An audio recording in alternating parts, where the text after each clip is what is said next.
Sure that we're live again. Checking on my profile to make sure it's popping up. Pro2A with Luke, you're there. I'm gonna real quick see if I can hear any volume.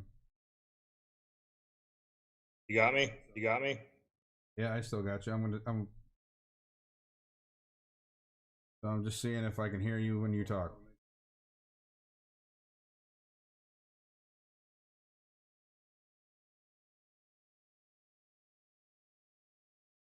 Volume still good? Volume still good? Yep, you're there. Okay, we're good. So now I can Perfect. actually watch a video and turn it down, and I can get the comments.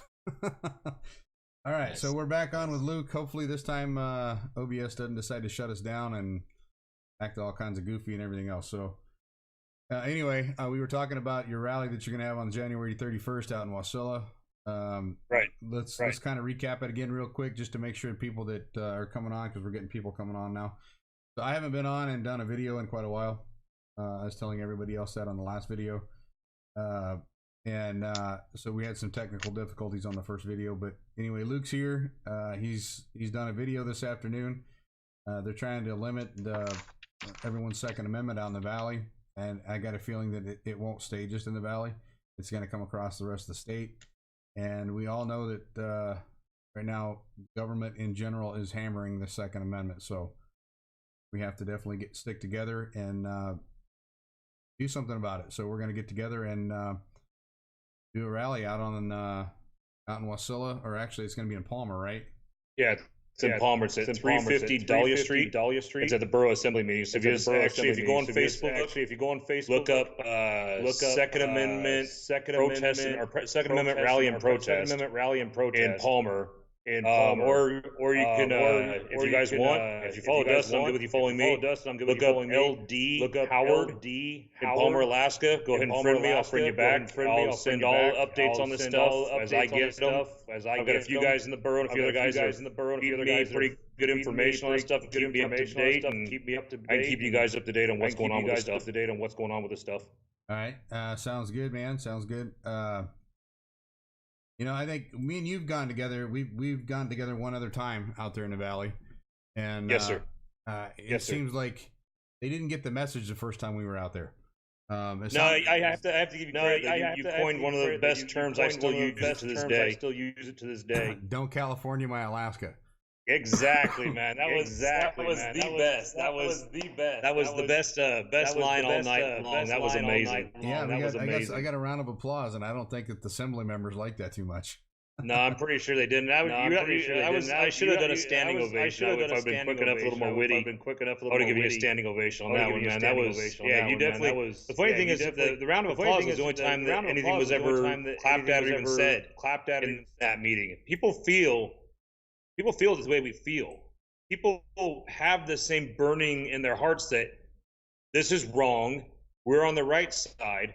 Now, how do we take that energy and that passion and apply it to where we are heard and we cause for change? Right. And that's where most people get caught up. Most people get scared, or most people get intimidated by not knowing how to apply that passion or how to apply that drive into real world results. And all it takes is just keep talking, keep doing what we're doing. I mean, right now, what we're doing, we're making a difference.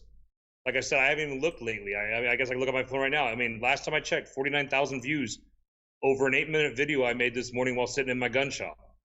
You know, that's what makes difference, guys. Shaking someone's hand, introducing yourself, getting on these pages, talking, getting yourself known to where people feel. I mean, I know I'm going to sound a little either not politically correct or a little bit against kind of what we stand for, but we always talk about the mob mentality of the left. You know, they're emboldened by the mob, they're emboldened by this and that. But we inherently as people have that kind of mentality where if we have people who feel like us and around us, we are emboldened. We feel a little more comfortable to get out of our comfort zones and do a little bit more. And so, you know, we look at Antifa, we look at, you know, other groups on the left that do more of the mob mentality, the bigger groups, and they're so bold and they do so many things. We can do the same thing without being assholes. We can do the same thing without, you know, causing destruction. It's like you watch Virginia; they cleaned up after themselves. It was one of the cleanest rallies you could watch. That's the example we need to be, and that's what causes people to rally to our cause when they see that we don't fit the MSM narrative of dumb redneck backwoods white supremacist assholes. We're actually people that have a brain and people who have a cause and people who have passion and people who have families and 9-to-5 jobs and work hard and believe in the American dream. Where we don't fit that, that little segue they try, that little paradigm they try to put us into. That's not us. And the fact that you had a bunch of, all different colors at that rally. You had a transgender people for Second Amendment rights. It was awesome to watch that whole narrative of, oh, it's going to be a bunch of backwoods racists show up this thing, and instead you have pictures of African American and Hispanic and Asian and gays for guns and all kinds of stuff like that. It was amazing. It shut that whole thing down, and they couldn't go anywhere. There's nowhere they could have spun that to make themselves look better. I love that shit, dude. I love it. It's going to be interesting to see exactly what ends up happening. I know that the legislators there in Virginia said that that's not going to change anything. But, we proved that we could get together. We proved we could do it and come out in mass. And the problem is, we were respectful the first time. What's the next step? What's going to happen next time? Are people going to start showing up with ropes? I mean, there was already a guillotine in this rally. I mean, someone showed up with a full-fledged, full-size guillotine. Was awesome. That was awesome. And, if they don't take that as, a decent threat, what's going to happen to get these people to start changing their minds? Are we going to have to start showing up with ropes, pitchforks, and torches? I mean, that's kind of what, the problem that we have, and I've said this before in different videos, is, we bark real loud. We have a real loud bark, and everyone knows we got guns and all this other stuff, but our bite's been taken away. It's like it's a bark, but it's a toothless bark. What's going to happen? How are we going to bite them to be able to, show them that the voice that we have matters, I guess is the best way to put it. I think the best picture on the whole thing in Virginia was the fact that you had 50,000 people come together. If you add up how many bullets each one of those people had, there was over 1 million bullets in that one place, and not one of them went off. Right. There was literally zero violence. There was one person arrested, and I never got the details on who it was or what group they were with, but they got arrested for wearing a mask. And you know what? And it was a woman of all things, and she got arrested for wearing a mask. I'm guessing she was probably Antifa. She might have been there to antagonize. I don't know. But there was other guys there wearing masks too, but it was really cold there. It was below 30, and people still came out in mass, which was great to see. And it lasted for hours. By the time that they were rallying, I was just waking up. I had to go to work here at 9 o'clock. It's already noon or 1 o'clock their time. And, I got to kind of catch on the tail end of it. And, I was watching a bunch of videos and stuff that was going on. It was great. I wish that we could do that like every weekend, and it may take something like that for a while to make it happen. The one thing that I kind of found interesting, so we've had events where patriots have gone in and occupied buildings. Whenever I say that, I'm talking about oh God, where was it at? I can't remember if it was Idaho or Washington or exactly where it was at, but they went in and they occupied a building for a weekend. It was a federal building. It may have to come to that on an event like the one in Virginia where patriots just take over a building. If you look how many people were there, do you think that law enforcement's going to stop that mob?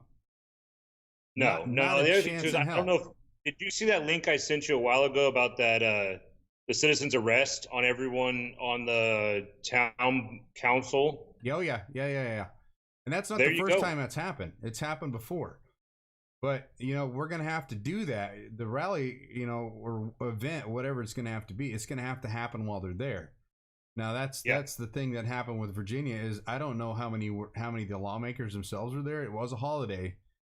So I doubt any of them were. Well, of course, none of them were there on a holiday. No. Actually, I remember one guy saying it was the one socialist candidate out of Southern Virginia said he was going to an undisclosed location because he was fearful of his life or whatever it was. They're not going to be there. They barely do half the work. Dude, they maybe work 2 days a week, and we pay them for the rest of their lives or for a huge amount of money to do nothing, right? Other than cause grief in our lives and static and they're not going to be there, man. I mean, that's to be honest with you, the borough assembly council is not going to be there while we're there. But this is what's going to happen because they're only there on the first and third Tuesday of every month. Right.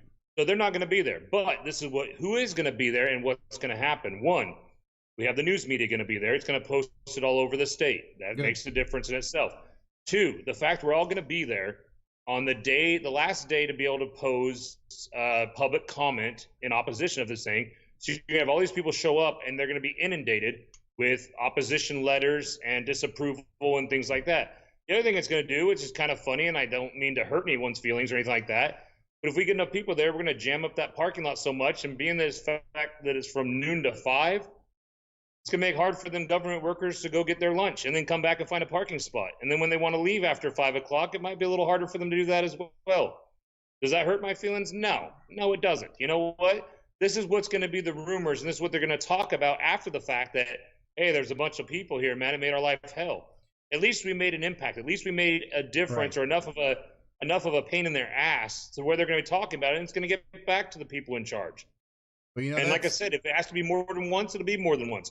I don't care what it's going to take. Well, and I'm going to fight this thing until tooth and nail, until I can't fight anymore.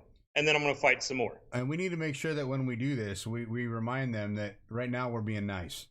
You know, yes. Right now we're being civil. Right now we're trying to use the law, not necessarily to our advantage, but we're trying to use the laws and do things the right way. And if they decide to go on and bypass it, doubt to do the right thing. Right. If they choose not to do so after the fact, there's consequences to every action, Dustin. Whether they be good consequences or bad consequences, that's entirely and wholly up to them. Yeah, and that's exactly what we're gonna have to prove to them. You know, I mean, we're gonna be that's the cool thing about Alaska is we can show up there just like Virginia did. We can show up with our guns and we can show up with pistols on our hips and rifles if we want to. And right now that's at risk. And the thing is they slip in one thing and then they start slipping in another. It's like a faucet that's dripping, right? It just keeps dripping. And we're gonna have to make sure that death by 1,000 cuts, dude. One little razor blade ain't gonna kill you. Yep. 1,000 cuts. It's I was having a gentleman came in here earlier. We were talking about. I think I talked to this point before when you and I were talking about my experiences in Oregon. You could probably echo the same with your experiences in California. Of the little signs, the little jabs, the little things they keep putting in there, trying to push their limits and see how far they can get away with. Now, up here, I kept telling people, I was like, that little stupid, annoying plastic bag ban in the borough. It's something they're going to try because it's something environmental, something that most people can get behind, like, oh, we're doing the right thing. But it's funny because they don't know their head from their ass. They can't figure out if they don't want to cut down trees or if they don't want to have plastic bags, whichever one it is. Whatever they can do to inconvenience our lives for the time being, they're going to do. Right. After that, they went to this little shooting range ban. They're going to try to push this through, and like you said, this stuff is contagious. It's wildfire. I had a couple people on some of my Facebook postings from Fairbanks saying, "How does this affect us?" And I'm like, if you have to ask that question, you're obviously not a patriot. Well, in Fairbanks, you obviously have your head so far up your ass, you don't know what you're talking about. Of course, it affects you. Well, in because Fairbanks if it can liberal. happen in the borough, oh yeah, it can happen in Fairbanks. It can happen statewide. If you know what, if the state legislators decide that, the borough had a really good idea, we're going to go ahead and do a shooting range ban statewide unless it's approved through our civil engineers, and we're going to go ahead and tax the shit out of it. Then that's what you can do it. So if you think this won't affect you just because it's us over here, and that type of mentality of, oh, that part of the state or this part of the state is affected, but we're not, is the most dangerous, counterproductive, ignorant way of thinking anyone could ever have in their life. It's us. We're Alaskan citizens. We should look after each other. We should always have each other's back. It should be that way as a nation. Where we go one, we go all. Well, that's part of the deal. And you know what? It's not, they're 3 or 4 hours away, so they don't count. I didn't move to Alaska to have my rights infringed again. You know what I mean? I got out of Trust California. me, brother, I got chased out of Oregon. I got chased out of one state. I'm not getting chased out of another one. No. And, I've bought a house since I moved up here. I'm not going anywhere. And if I got to plant my foot up someone's ass to prove that point, so be it. It's. I'm with you. I'm with you, brother.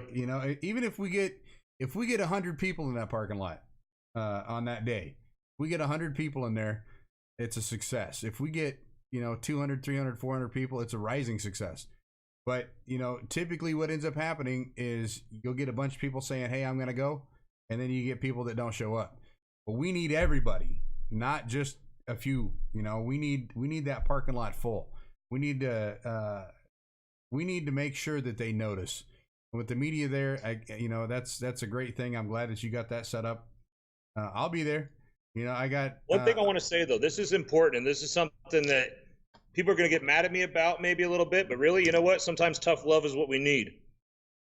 Absolutely. So the fact that Virginia is in the situation they're in. Let's go just to talk basic politics, guys. Let's talk about pretty basic shit that not a lot of people talk about.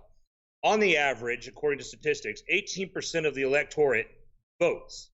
That means per election, per time for your little state representatives or your area representatives or your city councils, only about 18% vote. Now, we all know that when we do lose as conservatives or patriots, when we do lose, we only usually lose by about 5 to 6%. Mm-hmm. So as we lose these things by 5 or 6%, but yet we only really have ourselves to blame because only 18% of us on average vote. If we just had 10% more vote, we would never have these issues again. And it's the same bullshit mentality of, my vote doesn't matter. There's enough people over there. They'll make up for mine. A vote, if you don't vote, you're voting for the other side. It's that simple. Yep. And if absolutely. you don't vote, you have no room to talk. So you have all these people now that are just willing and ready to run with their guns and go knock down a door and protest and stuff like that. And maybe those 30,000, 40,000 people that were there actually did vote. I'm pretty sure that that's not the case. I'm pretty sure there was a bunch of people there who didn't bother voting in the last election, and yet they want to pound their chest and chest thump and be all bravado, and I'm going to go there with my gun, and I'm going to show them I'm in displeasure of this. And that's fine and dandy, and I'm glad they're doing it. But they do only have themselves to blame. That's a fact. So if we can get out and vote, and it gets down to the point, there's actually a Supreme Court ruling to where you cannot get fired for exercising your right to vote. So step out of your job for 2 hours, go to the ballot, go cast your vote, come back. They can't do shit to you. Know your rights. We know our rights about freedom of speech and freedom of the right to bear arms. Know your other rights. Know your rights of how your vote's counted. Right. You can leave your job. You actually have to be in allotted time to go and cast your vote and cast your ballot. Get off your ass and do so. If not, if you don't, then don't bitch about it. Don't complain about it because you're the one to blame. You're just as dangerous as someone voting for these type initiatives and things like that by not voting as they are the ones who are pushing this shit through. You have to look in the mirror. If you want to sit there and chest thump and you want to show up, I mean, trust me, I want all y'all to show up to this event, but then show up on election day as well, or don't complain. It's that simple. Absolutely. And I know that's tough love, and I know no one wants to hear that. But tough shit, we're out of options, guys. They got enough lawyers, they got enough people to fight this stuff and push their propaganda and push us out into a corner. But they can't, they do enough voter fraud and everything like that. They can't do enough voter fraud if we have 30% more people show up. How are they going to make those votes go away? Yeah, they can make 5, 6, 7,000 votes disappear here and there. But when the exit polling and people are showing up in droves to the point where those places have to stay open 2 hours extra to count the vote, there's no voter fraud on that, guys. And if you look at the states where voter fraud is rampant, and this is something I've told you, a lot of people up here in Alaska, this is when you need to worry, is when it goes to a solid mail-in ballot only, then you need to worry about your state. Yep, California. That's when there's no accountability, and that's when you need to start worrying. And that's what happened in Oregon, and that's when shit hit the fan there real quick because you think it's bad now. And they'll use the guys that it's easier because Alaska is such a big geographical area that they'll use the guys that it's easier to put in mail-in ballots than it is actually to go into your ballots or to go into your polling offices and vote. Yep. That's not the case. That's not the case at all. What it is they can pretty much then do whatever they want with those ballots. They go to one little area, everyone counts it out, and who's to say we get the right oversight people in there? I mean, we obviously have some rhinos, being our great state senator Murkowski and a few other people like Mitt Romney in there who claim to be something. Who's to say that our people who count those ballots, who are supposed to be our Republican side representatives to count it and to check some balances, they're not a rhino too, or they're not someone who has ulterior motives. You got to get out. You got to vote. You got to make yourself heard. You got to show up to these rallies. You got to get unplugged from your damn cell phones 24/7, unplugged from your Netflix. Get off your freaking asses and make a difference. I'm one man, guys. I am a nobody. I'm a father. I'm a gun store owner. I'm a good guy. I'm a great friend to have. Tell you what, I'm the worst enemy you'll ever have. But I'm one man. I'm one man, and I can make this big a difference where 50,000 people's now's lives watch myself speak for 8 minutes and feel compelled to do something. That's power, guys. That's the same power that the left always touts. We have that same power, if not more, because our cause is righteous. Well, right now we got the momentum and everything going, considering that we just came out of the Virginia thing. So we got to keep exactly right. We got to keep You're the momentum exactly alive. Right. We got to keep it going. I know that there's a bunch of other gun rallies going on in the states. I think this next week. So and here's the thing: it's scary, right? So when me and Luke went out to that thing, God, what has it been? 3 months ago? It's been probably. Yeah, it was June, wasn't it? Yeah, I think so. June, July, something like. It was still nice. I mean, it wasn't. We hadn't had no snow yet. Right. It was still relatively decent. And they basically dropped it at that point, and they had said that they weren't going to allot any funds to reinvigorate this, and now they're doing exactly that. So here's the one thing: anytime, the borough managers, when they told me that, the borough manager said, "I will not allocate any funds or resources to this because it's a nonsensical bill that will never catch traction." Now, last time I checked, having city planners or borough planners writing out a draft on this thing, and they get paid by taxpayer money last time I checked. And so, obviously, there's money being allocated to the planning of this thing, or even letting it go any further than right now it already has gone. So, promises kept or promises not kept. I mean, that's part of the deal, dude. So, I'm pissed. Well, that's part of what got this fire under my ass, is I was lied to. And I should have already known that, being as a politician, but basically lied to that, no, this wasn't going to go anywhere because it wouldn't have enough teeth or traction to go anywhere. And yet our taxpayer dollars, again, are going towards this bullshit. Well, it's like an escalation, I mean, whose idea was it to escalate it? Was it the people that were there that we were arguing against? We when we showed up out there that night, we were outnumbered, and we kind of knew we would be. There was that group that was, they're basically Californians, and they were out there, and they were, for the ban of the shooting range. And, I'm sure that just knowing who they are, they're probably annoying enough to keep this going. And they stated as much. They tried to talk to me. I know as I was leaving, one of the ladies was trying to talk to me, and I'm like, you know what? It's one of our God-given rights. Why are you trying to take it away? And they just don't get it, man. I mean, it's like they're completely willing to give all of our rights to the government and let them make our decisions for us.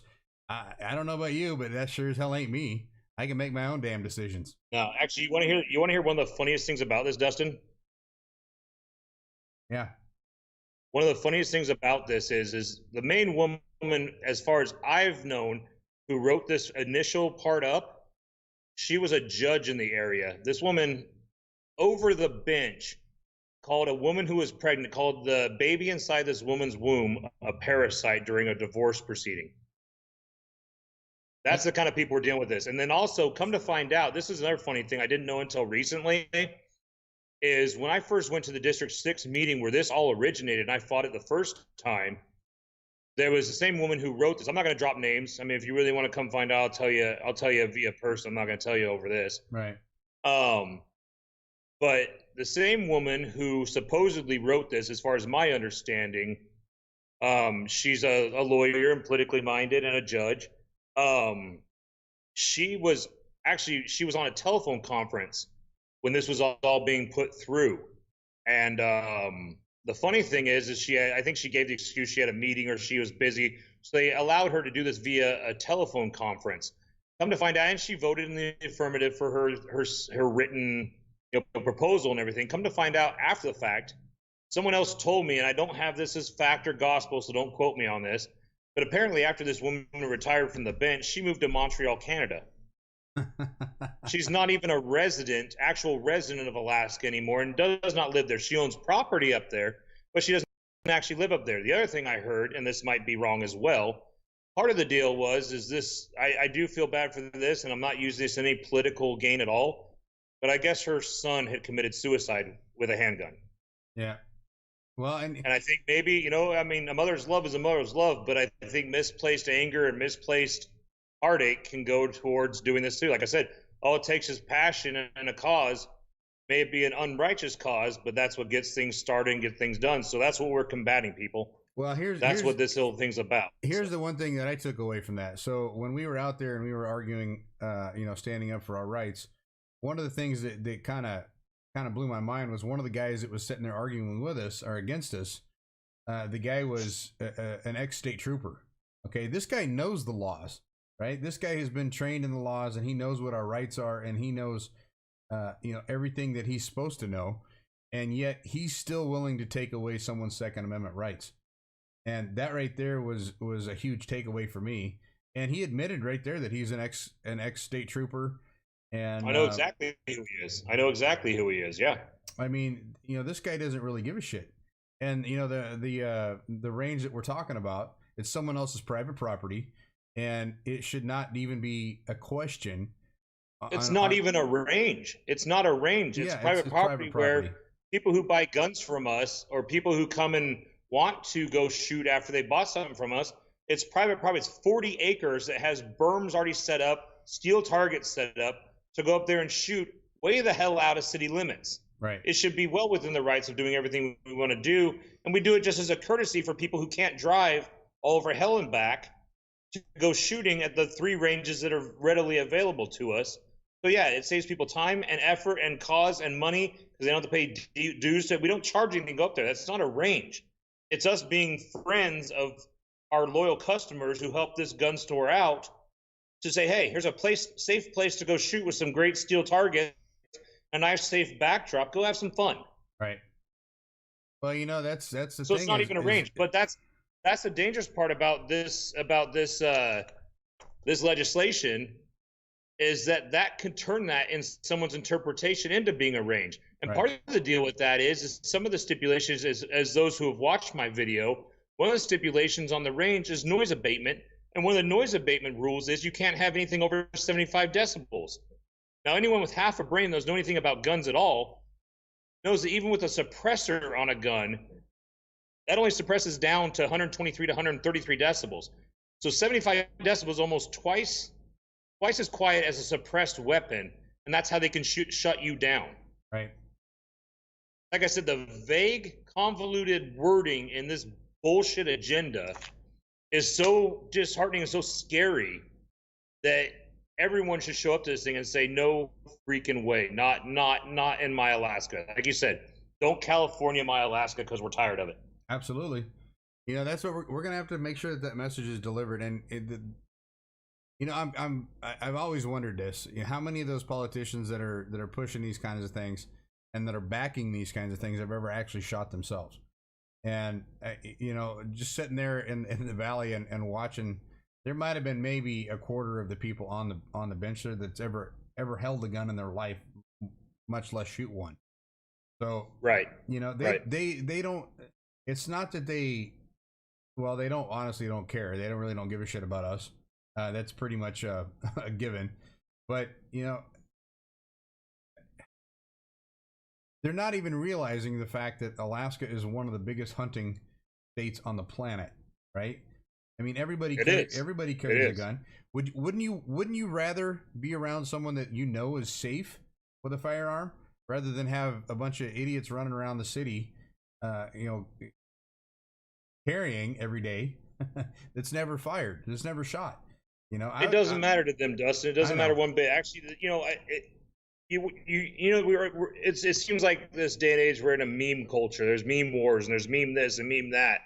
One of the best ones I ever read was the one that says that government will only restrict guns when they plan on doing something that makes citizens want to use them. Oh yeah, that's become my new motto. That's the only, like you said, you were saying you're trying to explain of why these people even care. Why these people are even pushing something that the majority of the borough would adamantly oppose. Why would they do something like this? Well, obviously we have our answer if you believe that that meme has any accuracy at all. Right. Well, you know, here's something that we can use as an argument. So if you know, we both know that Alaska is one of the biggest hunting states. Okay, how much in taxes? And this is as far as going away and taking away our rights, but how much in taxes does every gun store end up paying at the end of the year? If they take that away, now Alaska's already in the middle of having issues, making enough money as it is. So you start taking away businesses, you start taking away people's rights to where they can't go and purchase guns. You know, you own a gun store, so you know. You know what ends up happening with the money that the gun stores, the revenue that the gun stores used to make, that the state used in taxes. I mean, they're literally willing to. It's like California. I mean, if you look at California and how bad it's gotten in the cities of San Francisco and everything else, dude, and this is no joke. I'm not joking at all. They have 6 employees that do nothing but go around and clean up the sidewalks from people pissing, shitting, and dropping needles on the ground. And they pay over $6 million a year, $6 million a year, wasted on street cleanup because they're allowing people to shit on the streets. So, you know, that's literally what the Democrats do: is they take our money and they waste it on shit like this. That's just the way. Well, you know what that does? They're getting us to such a dystopia, such a messed up place we live. Then they can easier justify socialism. Like they need to come and save us. After they're the ones that created the problem, they're the ones that created the mess. They're the ones that created all the disease and ridden streets with shit and piss on them and rats and needles. So they're the ones that created the problem, and yet people are stupid enough and blindly follow enough to think that they can dig them out of that same problem that they're the ones that created, and they're willing to, like you said, give up all their rights, trusting something that purposely put them in that position so that they would need them to take their rights. It's complete. Oh, dude, it must make my head explode. That's it. Just you know, I when you and I first talked, and you and I've been to first these meetings, I'm a pretty easygoing guy. You know, I mean, there's certain things you can do with me that you never want to do. You know, one of them's disrespect my wife, another one's threaten my children, right?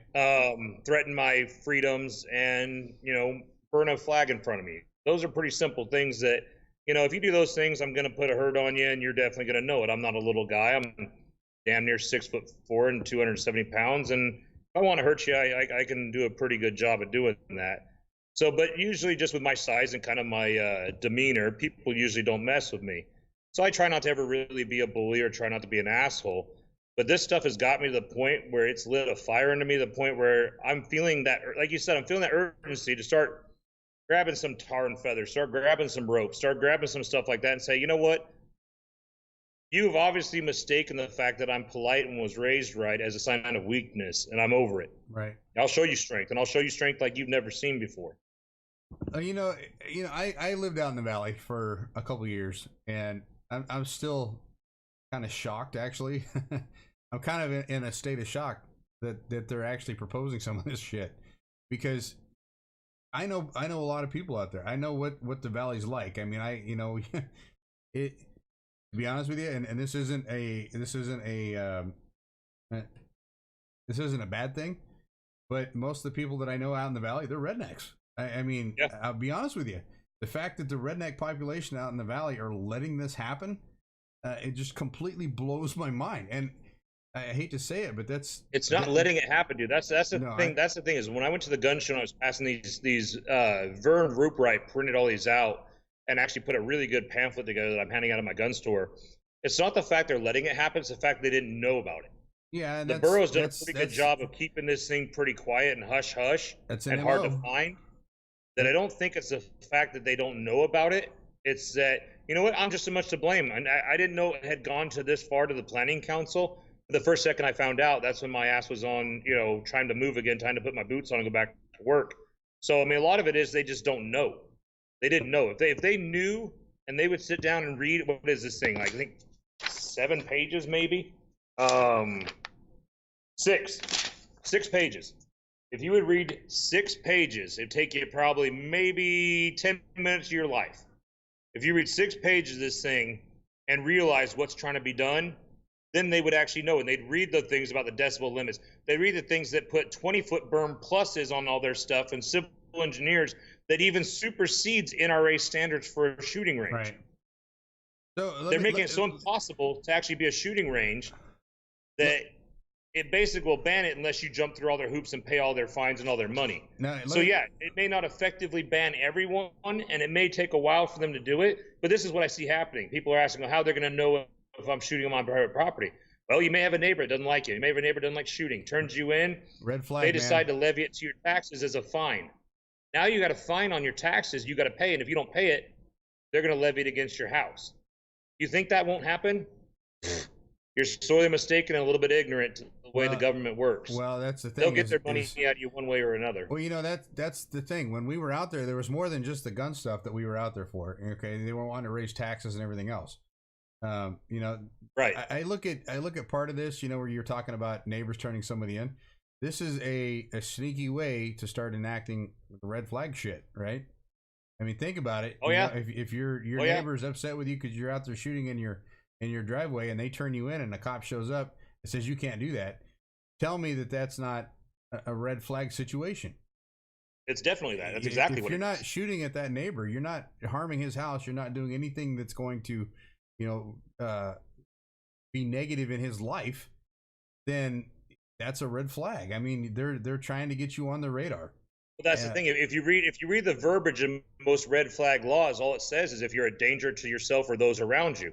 No, all it takes is that same dumbass who thinks that since they're hearing gunshots, there's dangerous to them. All they need to do is go and file a petition or file something else saying that, oh, they're a danger to me because I hear their guns going off. I don't know where those bullets are going because everyone just shoots bullets willy-nilly wherever they want because everyone's just irresponsible gun owners. Like you pointed out so well with the 1 million+ bullets that were at Virginia, yet not one of them went off.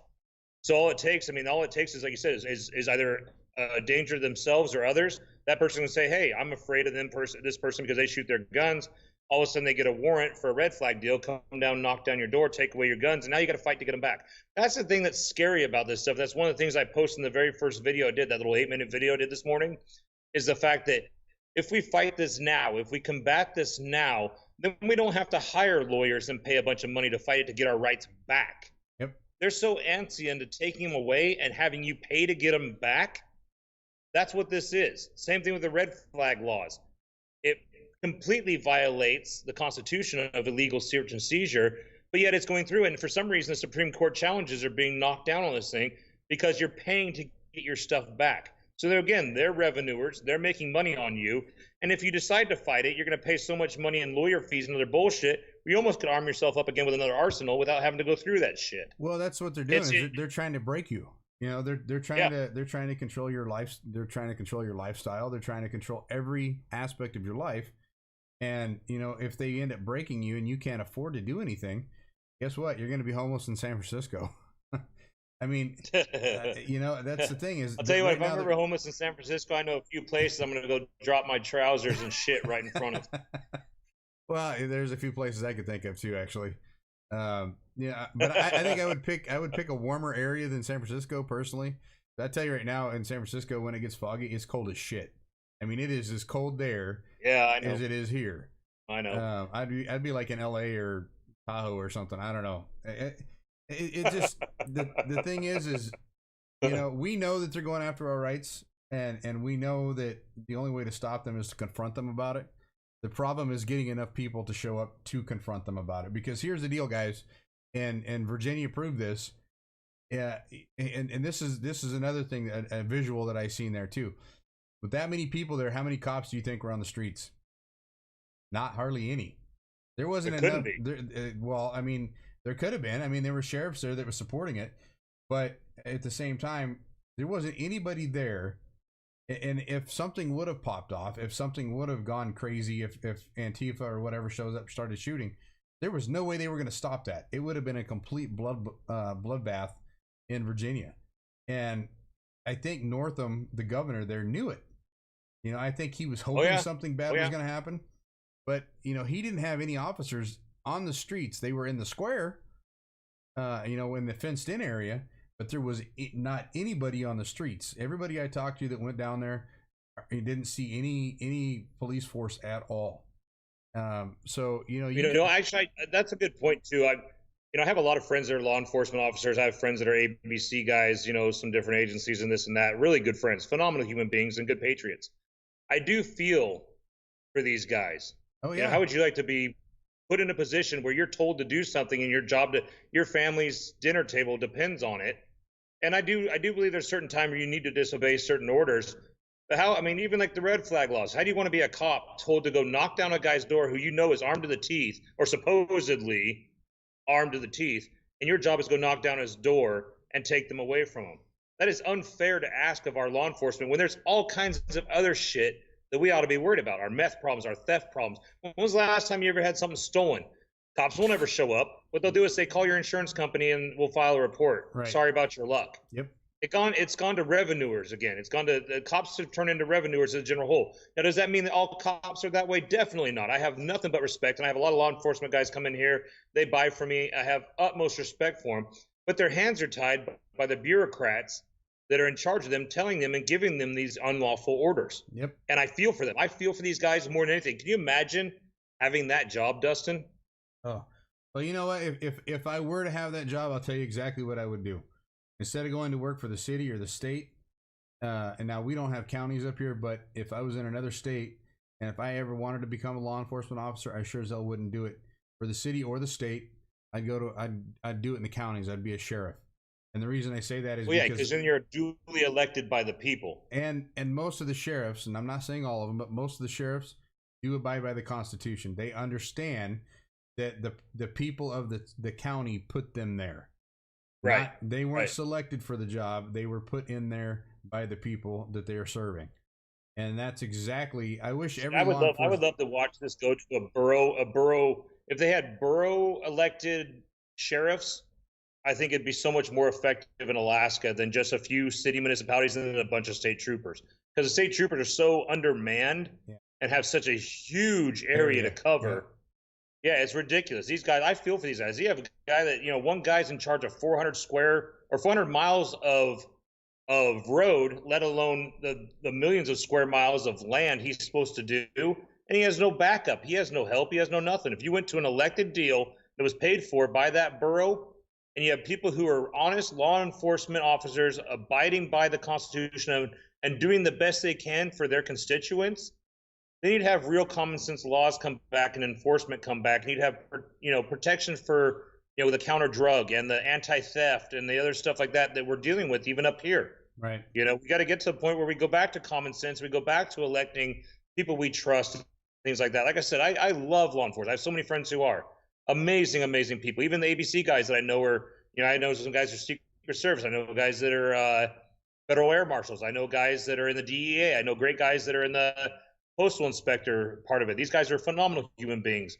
And, they try their best, but they're always stuck with red tape and bureaucracy between those few people up a little bit higher that make their lives hell and make it where they can't even do their job effectively for what really should be combated, and not just the quick money-making stuff for the way to catch patriots up and take their gun rights away. It sucks. I couldn't fathom the amount of personal turmoil and conflict those guys go through every day. I tell you right now, they don't get paid enough to do the shit that they're asked to do. No, they don't. No, they don't. Well, Luke, we've been on here for quite a while. I think we covered a bunch of stuff. If you want to get on and do it again later in the week, give us an update. If you know of anything else, let me know. And I will be posting a video daily. I'm going to start doing videos daily and giving updates on this stuff and just keeping people fired up. Let them know that I'm still gung-ho about this cause. I'm gung-ho. We got a little over 7 days left till the rally. Let's make this thing happen. Share it with your friends.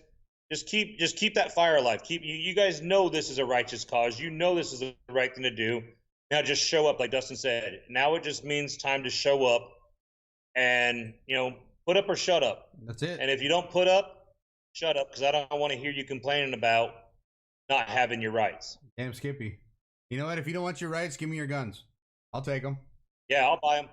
I'll do a buyback, $25 a piece. I'll even give you a gift card to Sephora or maybe like Best Buy or something. You can buy another cell phone. There you go. I can always use more guns. All All right, brother. right, brother. Appreciate you having me on and all your support and all your You got it. help getting this thing out there. I really, really appreciate you, Dustin. You're fighting a good fight, brother, and you give me inspiration and you humble me on how much you do, brother. I appreciate it. Same here. You keep fighting the fight, and we'll see if we can't get out there on Friday and support it a little bit more.